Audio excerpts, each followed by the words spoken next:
Pada pertemuan kali ini kita akan membahas tentang prospek ke depan bank syariah. Beberapa hal yang perlu kita bahas. Yang pertama yaitu prospek ke depan, yang kedua analisis eksternal bank syariah, kemudian peluang ekonomi syariah, tantangan ekonomi syariah, dan pendekatan sosialisasi. Prospek ke depan, analisis internal bank syariah untuk prospek ke depan meliputi analisis kekuatan dan kelemahan. Yang pertama yaitu pengenalan secara langsung dengan pendekatan sentimen universal. Kemudian yang kedua memberikan legitimasi hukum syariah. Kemudian yang ketiga sistem bagi hasil yang didasarkan pada hasil nyata dari usaha yang dilakukan oleh perusahaan. Dan yang keempat yaitu jumlah penduduk muslim yang besar. Analisis internal bank syariah untuk proses ke depan juga melihat kelemahan dari bank syariah sendiri, yaitu adanya risiko yang lebih besar dan ketidakpastian lebih tinggi dari bank syariah dibandingkan bank konvensional. Kemudian tidak dapat memberikan pelayanan yang luas dan maksimal kepada masyarakat. Problem utama bank syariah: sulitnya mendapatkan investor. Hal ini menjadikan tantangan tersendiri bagi bank syariah atas pernyataan di mana bank syariah ini dapat mengembangkan atau melebarkan sayapnya. Maka dari itu, bank syariah harus mampu mempertanggungjawabkan yang pertama yaitu tingkat keuntungan, yang kedua yaitu manfaat lembaga keuangan bagi masyarakat, kemudian selanjutnya ketergantungan masyarakat terhadap sumber dana yang menyangkut ketersediaan dana dalam jumlah yang mencukupi. Kemudian yang selanjutnya yaitu biaya modal yang harus dibayar dan kemudahan dalam pelayanan. Yang kedua di sini kita membahas tentang analisis eksternal dan peluang serta tantangan. Dari sisi peluang eksternal, potret bank syariah di Riau.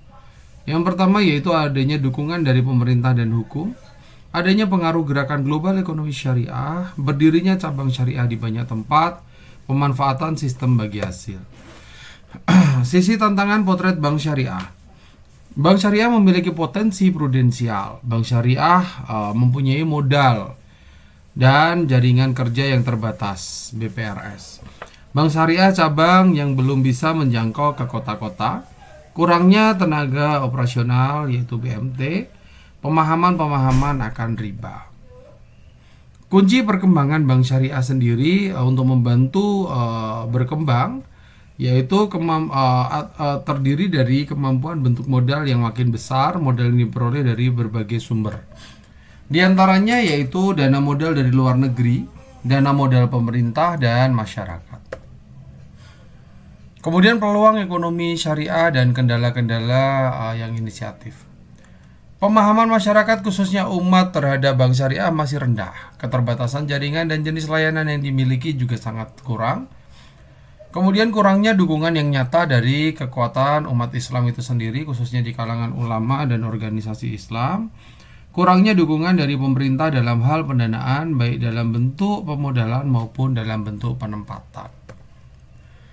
Inisiatif. Dengan adanya kendala-kendala yang dihadapi, bank syariah mempunyai inisiatif yaitu melalui produk-produk yang dinamakan mudharabah muqayyamah yang dapat digambarkan sebagai berikut.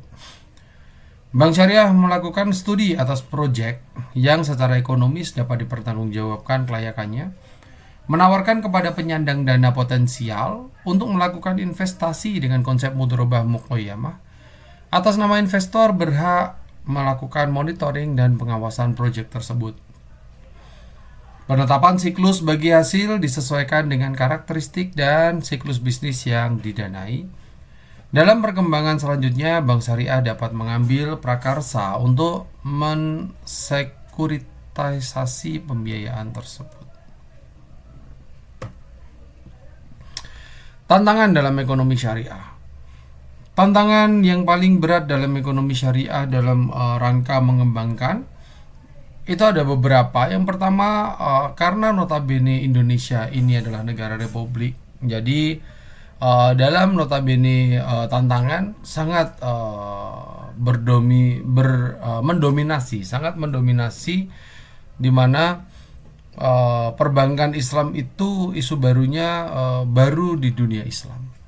Kemudian pengabaian fikih muamalah menjadi suatu keanehan dan ironis dalam praktek keislaman, sehingga terlalu memperhatikan fikih.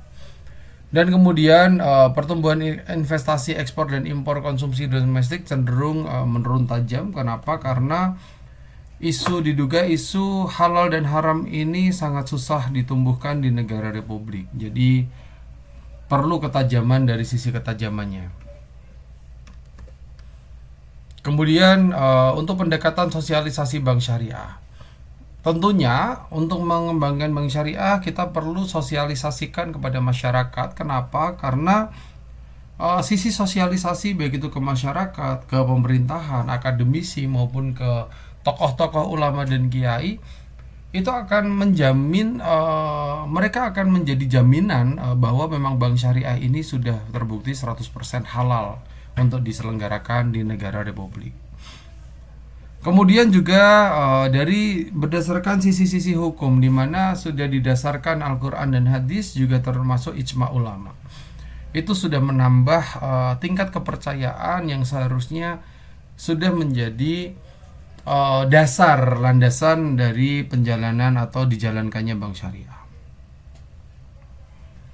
Kendala dalam mengembangkan bank syariah pasti pertama pemodalan, kemudian peraturan perbankan secara hukum pemerintahan, kemudian kurangnya pengetahuan dari sumber daya manusia yang memadai, dan pemahaman sebagian besar masyarakat perbankan syariah belum tepat, sosialisasi yang kurang maksimal terhadap masyarakat, piranti moneter yang saat ini masih mengacu pada sistem bunga sehingga belum bisa memenuhi dan mendukung kebijakan, pengembangan jaringan kantor bank syariah yang belum maksimal, pelayanan yang belum maksimal terkait dengan hukum-hukum yang mendasari seperti fikih, kemudian seperti hukum-hukum Islam yang lain.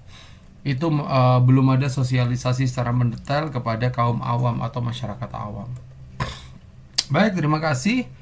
Apabila banyak kekurangan saya mohon dimaafkan. Billahi taufiq wal hidayah. Assalamualaikum warahmatullahi wabarakatuh.